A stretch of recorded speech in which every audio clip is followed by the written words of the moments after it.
வணக்கம் நண்பர்களே. நம்ம பண்ணிகிட்ருக்க சிக்கமான பல்கிங்கில் இன்றைக்கி டே 13. மார்னிங்கே ஏஞ்சி ஒரு கப்பு தயிரில் மாம்பழத்தையும் ஒரு ஸ்கூப்பையை போட்டு சாப்பிட்டு ஜிம்முக்கு கிளம்பிட்டேன். மார்னிங்கே ஃபோன் பண்ணி வாத்தியார் நீங்கள் லேட்டாக வருவேன், சீக்கிரமாக ஜிம்முக்கு வந்துடாதனாரு. நான் வயிறு ஃபுல்லாக சாப்பிட்டு ஜிம்முக்கு செதறிட்டேன்.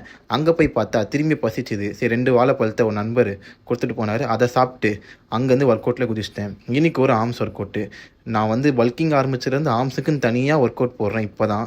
அதுக்கு முன்னாடி போட்டிருந்தா நான் கட்டிங்கில் போட்டது கிடையாது. ஆனால் வாத்தியார் இதுக்கப்புறம் ஒர்க் அவுட் முடிச்சுட்டு 30 மினிட்ஸ் கார்டியோ சொல்லியிருந்தார். லாஸ்ட்டாக வெயிட்டை டிப்ஸில் முடிச்சுக்கிட்டேன். டிப்ஸு போட்ட அப்புறம் தான் தெரியுது வலி என்ன மாதிரின்னு. அதனால இன்றைக்கி ஒரு நாள் கார்டியோவுக்கு டிமிக்கி கொடுத்துட்டேன். வீட்டுக்கு வந்துட்டு 4 முட்டையில் ஆஃப் பாயில் போட்டு நல்லா சாப்பிட்டேன். சத்தியமாக சொல்கிறேன், தோசை நான் போட்ட மாதிரி யாரும் போட்டிருக்கவே மாட்டாங்க. 3 தோசையில் 4 ஆஃப் பாயில் வச்சு நல்லா ஒரு டின்னரை முடிச்சுக்கிட்டேன். டின்னர் அதுக்குள்ளேயேவா? நம்ம பார்க்கறது பேட்மேன் வேலை. நான் ஏஞ்சிதே ஈவினிங் தான். அதுக்கப்புறம் வேலையில் உக்காந்துட்டேன். 6 மணிக்கு லாகின் பண்ணி காலைல 3 மணிக்கு முடியணும். அப்புறம் நாளைக்கு பார்ப்போம். Bye by.